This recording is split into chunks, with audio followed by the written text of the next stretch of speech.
செடிகள் ஒன்றோடு ஒன்று பேசிக்கொள்ளும் வீடியோவை வெளியிட்டு நம்மை ஆச்சரியப்படுத்தி இருக்கிறார்கள் ஜப்பான் விஞ்ஞானிகள். இதற்காக அவர்கள் எடுத்துக்கொண்டது கம்பளி பூச்சி தாக்கிய தக்காளி செடி மற்றும் எவ்வித பூச்சி தாக்குதலுக்கும் ஆளாகாத கடுகு குடும்பத்தைச் சேர்ந்த மற்றொரு செடி.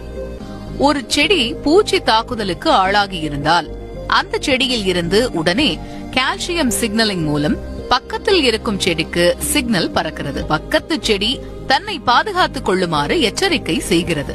மனிதர்களைப் போலவே இல்லை அதைவிட ஒருபடி அதிகமாகவே அண்டை செடிகளிடம் அன்பு காட்டுகின்றன இந்த செடிகள்.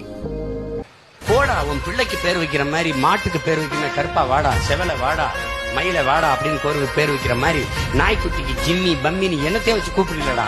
அது மாதிரி மரத்துக்கு பேர் வைடா. உன் தாத்தா பேரை வைடா, கருப்பையா, செல்லச்சாமி, எதை பேரை வச்சு பேசு, அவனோட பேசு. மரத்துக்கு பேசுனா கேக்குமான்னு கேக்கும்டா பரதேசி, கேக்கும்.